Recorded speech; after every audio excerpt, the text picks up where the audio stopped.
দর্শক, আজকে আলোচনা করব ইতালি যেতে কত টাকা লাগে এবং ইতালির বেতন কত। ইতালি ইউরোপীয় ইউনিয়নের একটি অন্যতম দেশ এবং ইউরোপীয় ইউনিয়নের অন্তর্ভুক্ত একটি দেশ। চলো দেখা যাক।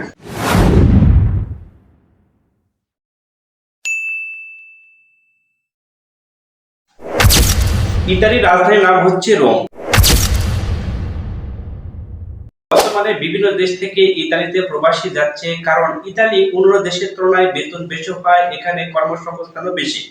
বর্তমানে বাংলাদেশ থেকে প্রবাসীরা ইতালিতে বিভিন্ন ধরনের কাজ করে টাকা উপার্জন করছে। ইতালিতে যেতে কত টাকা খরচ হবে, বেতন কত এবং কিভাবে আপনার ভিসা প্রসেসিং করবেন সবকিছু জানাবো বিস্তারিত ভিডিওটির মাধ্যমে। তো চলুন দেখা যাক। ইতালিয়ান ভিসা দুই প্রকার হয়ে থাকে, একটি হচ্ছে সিজনাল ভিসা আর একটা হচ্ছে নন সিজনাল ভিসা।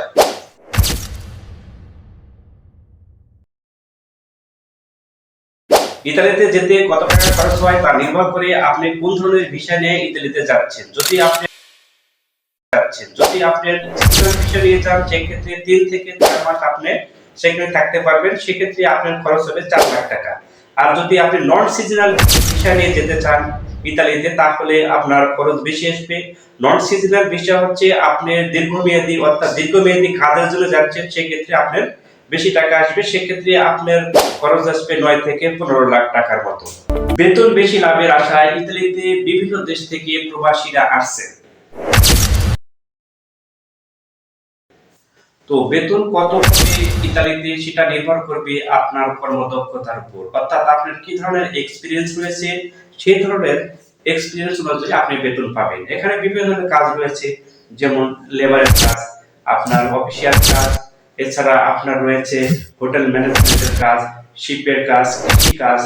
এইসব কাজের যার দক্ষতা বেশি, অফিসিয়াল ক্ষেত্রে আপনারা জানেন যে অফিসিয়াল ক্ষেত্রে সবসময় বেতন বেশি হয়ে থাকে, এবং যে আদার যে কাজগুলো রয়েছে কৃষি কাজের ক্ষেত্রে কম হবে, এবং সর্বনিম্ন যে বেতনটা সেটা 60,000 হয়ে থাকে ইত্যাদিতে। আর সর্বোচ্চ বেতন 2 থেকে 3 লাখ টাকা। কোনো কোনো ক্ষেত্রে এক্সপিরিয়েন্স যদি আপনার হাই হয়ে থাকে, সেক্ষেত্রে আপনার 4 লাখ টাকা বেতন হয়ে থাকে। এই তো ভিউয়ার্স, আজকের মতন এতটুকুই আমার কাছে ইনফরমেশন ছিল। তবে কাজের পরিপ্রেক্ষিতে বিভিন্ন জনের বিভিন্ন ধরনের বেতন হয়ে থাকে, কোম্পানি অনুযায়ী এটা নির্ভর করে। তবে আমি যেটা জানি বা আনুমানিক যেটা ধারণা বিভিন্ন জায়গায় সার্চ করে যেটা রিসার্চ করেছি, সেটা আপনাদের জানানোর চেষ্টা করলাম। তবে এটাই হয়ে থাকে, আমার বিভিন্ন স্টুডেন্ট রয়েছে সেখানে গিয়েছে, তারা এই ধরনের বেতনই পেয়ে থাকেন। Thank you so much. Video দেখার জন্য আপনাদের অসংখ্য ধন্যবাদ। অবশ্যই আমার চ্যানেলটি আপনার লাইক, কমেন্ট এবং সাবস্ক্রাইব করে পাশে থাকবেন। এ ধরনের ইনফরমেশনমূলক ভিডিও পেতে আপনারা অবশ্যই চ্যানেলটি সাবস্ক্রাইব করে রাখবেন। সব দেশের ইনফরমেশন আমি দিব এবং এটি রাইট যে ইনফরমেশনগুলো সেটি দেওয়ার চেষ্টা করব। Thank you so much.